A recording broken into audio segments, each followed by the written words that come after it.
Alright guys, this is an album cover coming at you with the second game in the best of 3 series between Gangle, who is the red Zerg, and Supak, which is the the green Protoss. Wow, I was colorblind there for a second. This is the second game, like I said, in the best of 3. Supak did end up winning the first game. He used got Colossi out and just melted through the Hydralisk. So in this second game, Gangle did pick the map. The map is Blistering Sands. Of course, both players have a pretty decent main size, I would say. That's actually a pretty big main size.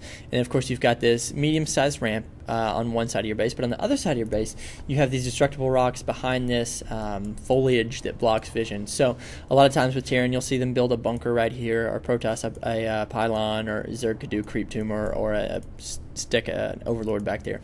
But we did see Supak play really defensively for the first part of the game. He completely walled himself in, and with the cannons, a couple buildings, and so it's going to be very interesting. Okay, now he is going to go for a wall off down here so that he can secure his natural, which is, I feel like, a better decision to a better decision than to try to wall off here at your main ramp, just because if you don't and you let your opponent get into your natural, it's really hard, I've found, to expel them from your natural.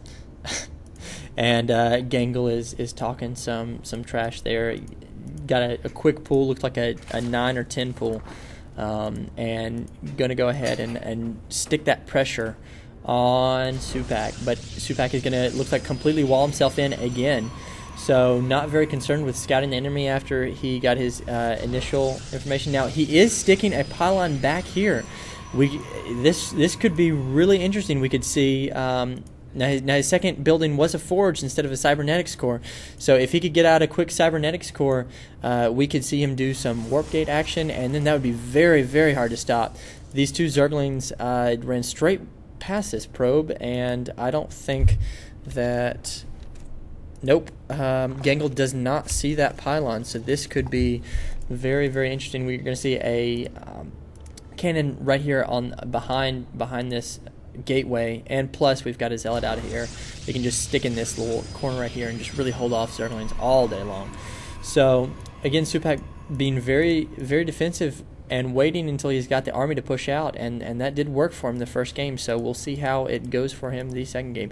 Throwing up a Roach Warren, still off 1 gas, so like in the first game, we're not going to see anything crazy. Now, Supak have not claimed any gas right now. It looks like he might be going for... Okay, now he is just going to throw down another gateway. I was going to say, he's got all this right here. It'd be interesting to see if he wants to go for another Nexus right now, just because he's not mining any gas whatsoever. I feel like he could probably get away with that. And Supak going to go ahead and send out the Zealot over here.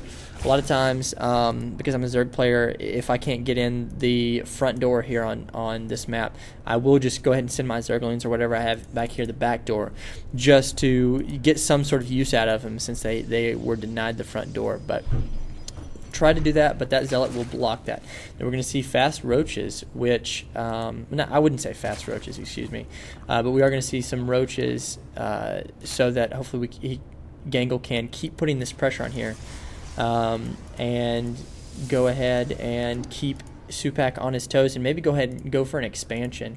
Since Supak is being so defensive, I think he could definitely get away with that, and really needs to, because at any moment Supak could just expand and really become a macro monster, if that's a term that you're willing to accept, and really become a force and get ahead a lot on the workers. If we look at the income right now, they're both at 17, but like I said, I feel like Supak could be a lot more ahead if he so chose.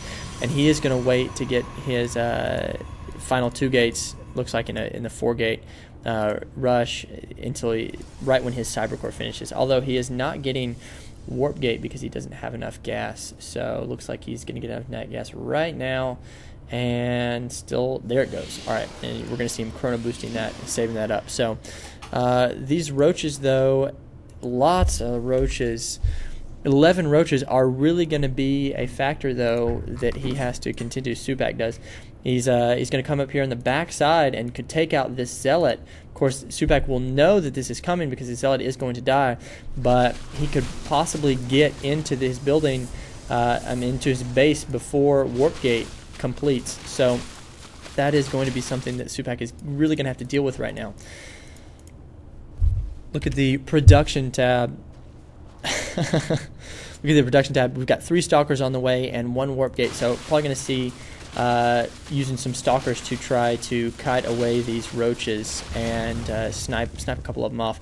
These roaches are up in here way before Warp Gate technology finishes, and this could be really bad for Supak because right now he has a very, very small army. All these probes are... Okay, there they go. Finally being attacked now, just being totally obliterated. And this one Stalker is not going to be able to do anything against all these roaches. Even 3 Stalkers are not going to be able to handle it against these roaches. And I think that Supak is in quite a big thing of trouble. Looks like Warp Gate technology just finished. So, yeah, he tried to do way too much. And I agree with Supak there. But good game. So Supak will pick the final map for the best of 3 and join us for that. This is an album cover sign off. Bye.